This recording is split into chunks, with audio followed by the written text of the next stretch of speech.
السلام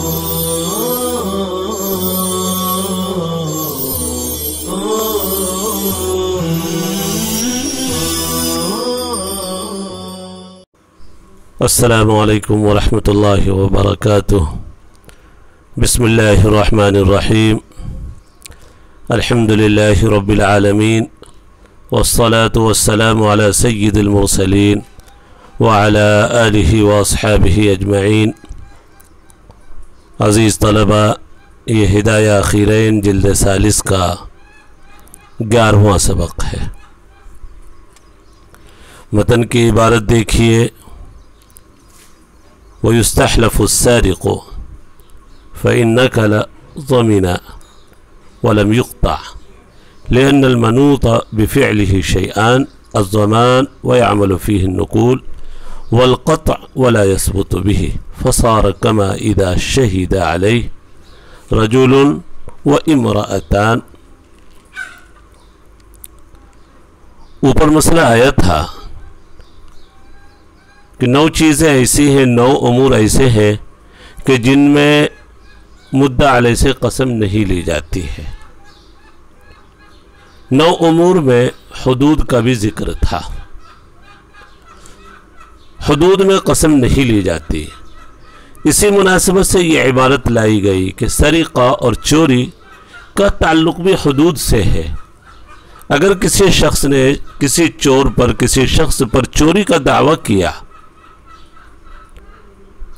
تو شاید یہ سمجھا جاتا ہو کہ چونکہ یہاں پر حد کا دعویٰ ہے اس لیے سارق سے قسم نہ لی جائے، بلکہ صرف مدعی سے بینہ کا مطالبہ ہوگا۔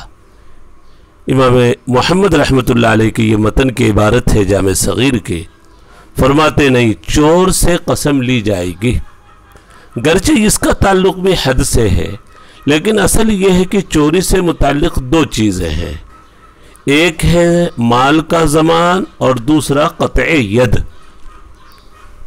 چونکہ یہاں پر مال کا ضمان بھی مطلوب ہے اور قطع ید بھی ہے، اس لیے اگر چور پر دعویٰ ہوا چوری کا اور اس نے اگر قسم سے انکار کر دیا تو مال کا ضمان اس کے اوپر لاگو کر دیا جائے گا، قطع ید ثابت نہیں ہوگا، ہاتھ نہیں کاٹا جائے گا، چونکہ قطع ید کا تعلق حد سے ہے۔ تو یہاں پر سے جو چور سے قسم لی گئی ہے حد کے اعتبار سے نہیں بلکہ زمان نے مال کے اعتبار سے، مال کے زمان کے اعتبار سے۔ دیکھیے متن کی عبارت، وَيُسْتَحْلَفُ السَّارِقُ، امام محمد رحمۃ اللہ علیہ نے جامع صغیر میں فرمایا۔ ابھی تک جتنی متن کی عبارت آئی وہ امام قدوری کی تھی، یہ امام محمد رحمۃ اللہ علیہ کی جامع صغیر کی عبارت ہے۔ چور سے قسم لی جائے گی، اگر وہ انکار کر دے تو مال کا ضمان واجب ہوگا، وَلَمْ يُقْطَعْ، لیکن ہاتھ نہیں کاٹا جائے گا۔ یہاں پر سے جو چور سے قسم لی گئی اس مسئلے میں، تو یہ غلط فہمی نہ ہو کہ اس کا تعلق حد سے ہے اور حدود میں قسم نہیں لی جاتی، جیسا کہ 9 امور کا اوپر ذکر آیا۔ فرما رہے ہیں صاحب ہدایہ، یہاں پر جو چور سے قسم لی گئی لِأَنَّ الْمَنُوطَ بِفِعْلِهِ شَيْئًا، اس لیے کہ اس کے فعل سے 2 چیزیں وابستہ ہیں، 2 چیزیں اس کے فعل سے متعلق، ایک تو زمان اور اس میں انکار قسم کام کرتا ہے، یعنی قسم سے انکار کیا تو مال کا ضمان چور کے اوپر واجب کر دیا جائے گا جو مال اس نے چرایا۔ دوسری چیز جو واجب ہوتی ہے انکار قسم سے وہ قطع ید ہے، 2 چیزیں چوری سے متعلق، قطع ید ثابت نہیں ہوگا، کیوں؟ قطع ید کا تعلق حد سے ہے اور حدود کے سلسلے میں قسم نہیں۔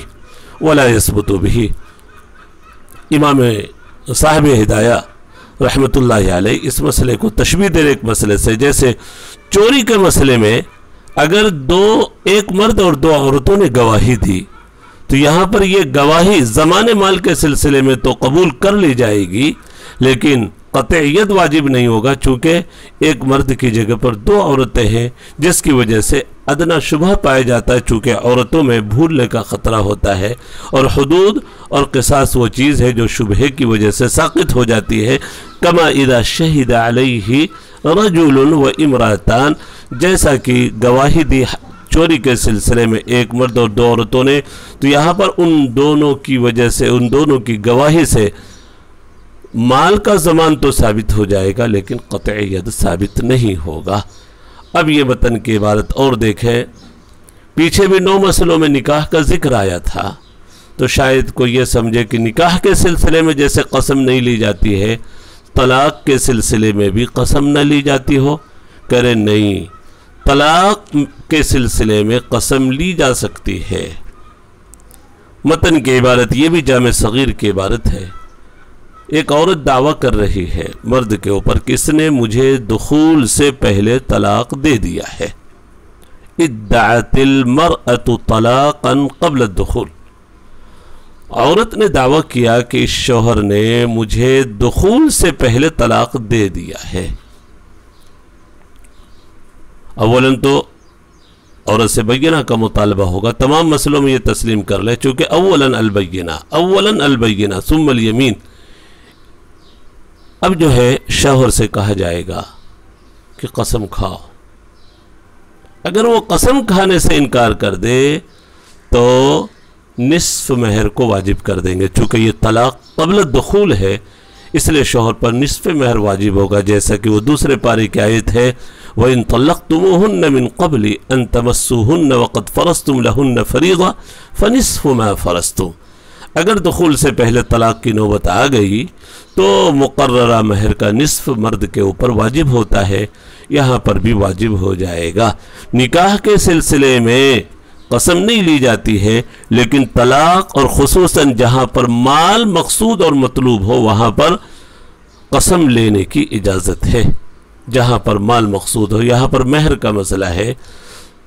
क़ब्ल दुखूल उस्तुहलिफ़ ज़ौज, शौहर से कसम ली जाएगी। फ़इन नकला, अगर वो इनकार करे ज़मिन निस्फ़ल महरी फ़ी क़ौलिहिम जमीअन, निस्फ़ महर का शौहर ज़ामिन होगा तमाम के नज़दीक।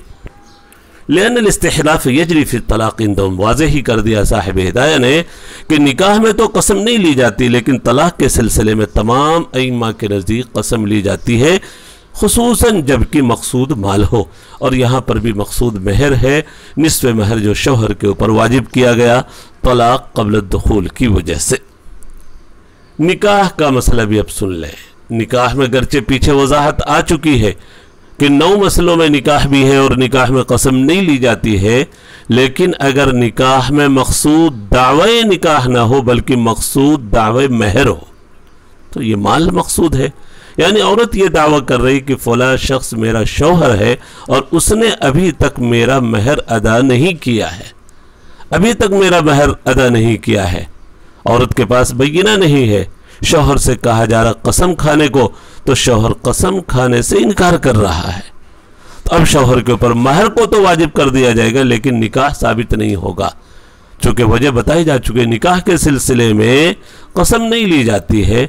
यहाँ पर मकसूद दावे महर है, माल है। माल के सिलसिले में कसम को मोतबर समझा जाएगा। बिल्कुल ये मसला वैसे ही हो गया चोरी के तरह के ज़माने, माल के सिलसिले में कबूल हो गया लेकिन क़तइयत के सिलसिले में नहीं। वकज़ा फ़िन निकाह इज़ा इद्दअत हिया सदाक़, सदाक़ बिफ़त्हि साद है, महर को बोला जाता है जो सिद्क़ दिल से शौहर औरत को दिया करता है। जैसे सदका वो माल जो सिद्क़ दिल से अल्लाह के हुजूर पेश किया जाता है, सदाक़ महर है। इज़ा इद्दअत हिया सदाक़, औरत महर का दावा कर रही, लिअन्न ज़ालिका दावल माल, इसलिए कि ये माल का दावा है। सुम्मा यस्बुतुल मालु बिनुकूलिही, माल तो इनकार कसम की वजह से साबित हो जाएगा। वला यस्बुतुन निकाह, लेकिन निकाह साबित नहीं होगा। और कुछ मसले मुसन्निफ़ रहमतुल्लाह अलैह बयान फरमा रहे हैं, जहाँ पर मकसूद माल है तो माल के सिलसिले में तो बात काबिल कबूल हो जाएगी, लेकिन अगर निकाह है, नसब है तो साबित नहीं होगा। 9 उमूर में नसब का भी जिक्र आया था कि नसब के सिलसिले में कसम नहीं ली जाएगी, लेकिन नसब जो दावा हो रहा है और नसब से नसब मकसूद नहीं है, माल का दावा है। मसलन एक शख्स दावा कर रहा है किसी के ऊपर, यह शख्स मेरा भाई है, मेरे बाप का इंतकाल हो चुका है और उसने बाप की जायदाद पर मुकम्मल कब्जा कर लिया है, तो यहां पर मकसद असल नसब नहीं है बल्कि मीरास लेना है, मकसूद इर्स है। अब कहा जाएगा उस शख्स से, मुद्दा अलैह से, कसम खाओ। अगर वो कसम खाने से इनकार कर रहा, नसब तो साबित नहीं होगा लेकिन इर्स साबित हो जाएगा। वह कज़ा फ़िन नसबी इज़ा दआ हक़्क़न, और इसी तरह नसब में जबकि किसी हक़ का दावा हो, कल इर्स जैसे विरासत। एक और मसला है वल हिज्र फी लक़ीत, परवरिश का हक़ लक़ीत के सिलसिले में। एक बच्चा है छोटा जो पड़ा हुआ मिल गया, कोई पाल रहा है, एक औरत जाकर दावा कर रही है कि मेरा बच्चा है, दावा कर दिया, इसके पास कोई बैयना नहीं, या किसी ने दावा कर दिया मेरा छोटा भाई है, मुझे परवरिश का हक़ मिलता है, सामने वाले के पास बैयना नहीं है, मुद्दा अलैह से कसम का मुतालबा होगा। अगर वो कसम से इनकार करे, कसम से इनकार करे तो नसब तो साबित नहीं होगा उस मुद्दई से, मुद्दईया से, लेकिन परवरिश का हक़ दे दिया जाएगा। परवरिश का हक़ अलग चीज़ है और नसब अलग चीज़ है। वल हिज्र फिल लक़ीत, लक़ीत वो गिरा पड़ा बच्चा जो मिल गया, लुक़्ता गिरा पड़ा हुआ माल, और लक़ीत गिरा पड़ा बच्चा जो था। और एक मसला नफ़क़े का भी है, नफ़क़े में भी नफ़क़ा साबित हो जाएगा, नसब साबित नहीं होगा। उसकी मिसाल भी सुन लें। नसब में चूँकि इस्तिहलाफ जारी नहीं होता, एक शख्स कह रहा है ये मेरा भाई है, साहिब हैसियत है, माल वाला है, मैं माजूर हूँ, मजबूर हूँ, बीमार रहता हूँ, कमा नहीं सकता हूँ, ये मेरा भाई, मुझे नफ़क़ा देने, इसके ऊपर मेरा नफ़क़ा वाजिब है। सामने वाला इनकार कर रहा है, कसम ली जाएगी, कसम खाने से इनकार करे तो उख़ुव्वत का रिश्ता तो साबित नहीं होगा, लेकिन नफ़क़ा साबित हो जाएगा चूँकि माल से इसका ताल्लुक़ है। और चौथी मिसाल भी सुन ले, इम्तिनाअ रुजू फ़िल हिबा, ये क्या मसला है, रुजू का मुमतने होना हिबा में। गौर से सुनेंगे इस मसले को। आप हिबा के मसलों में आप एक मसला पढ़ेंगे कि हिबा को वापस लेना जायज़ है, लेकिन अगर रिश्तेदार को हिबा किया है तो रिश्तेदारी हिबा को वापस लेने में माने है। क़राबत रुजू फ़िल हिबा में माने है रिश्तेदारी। अब इस पर मसला सुनिए। एक आदमी दावा कर रहा है कि मेरा भाई है, उसने मुझे हिबा किया है और ये वापस लेना चाह रहा है, ये मुद्दई है, बैयना नहीं है, उससे अब कसम का मुतालबा होगा। अगर वो कसम से इनकार कर रहा है तो रुजू फ़िल हिबा का मुमतने होना तो साबित हो जाएगा, लेकिन नसब साबित नहीं होगा। आखिर में साहिब हिदाया सबसे मुताल्लिक़ बतला रहे अन्नल मक़सूद हादिल हुकूक, यहाँ पर मक़सूद नसब नहीं, निकाह नहीं, बल्कि मक़सूद ये हुकूक हैं। इसलिए यहाँ पर कसम लेने के हक़ की वजह से और ख़ुसूसन माली हक़ की वजह से हमने इस्तिहलाफ़ की इजाज़त दी, नसब को या निकाह को साबित करने के लिए हमने नहीं, वरना हमारा वो मामला अपनी जगह पर है कि नसब में इस्तिहलाफ़ जारी नहीं होता, निकाह में इस्तिहलाफ़ जारी नहीं होता, हुदूद में इस्तिहलाफ़ जारी नहीं होता। ये तीनों मसले आप जहन में रखें कि हुदूद में नहीं, नसब में नहीं, और हाँ हुदूद, नसब और निकाह तीनों में इस्तिहलाफ़ जारी नहीं होता। और यहाँ पर जो इस्तिहलाफ़ जारी किया गया हुकूक और माल की बुनियाद पर, इसलिए हक़ तो साबित होगा लेकिन नसब साबित नहीं होगा। आगे एक दूसरा मसला है, वो आइंदा सबक में उसको बताया जाएगा इंशाअल्लाहुल अज़ीज़, उसका इंतज़ार करें। नसब की जो बात है वो याद रखेंगे, हज़रत इमाम अबू हनीफ़ा रहमतुल्लाह अलैह के नज़दीक नसब से अगर हक़ मुताल्लिक़ है तब तो वहाँ पर इस्तिहलाफ़ जारी है, जैसा कि आपने मिसाल समझा। लेकिन महज़ नसब के ताल्लुक़ से अगर दावा हो तो वहाँ इस्तिहलाफ़ जारी नहीं होगा। लेकिन साहिबैन के नज़दीक महज़ नसब का भी दावा है तो उनके नज़दीक इस्तिहलाफ़ जारी होता है। अल्लाह तबारक व तआला हम सब के लिए समझना आसान फरमाए। व सल्लल्लाहु अला नबील करीम। अस्सलामु अलैकुम व रहमतुल्लाहि व बरकातहू।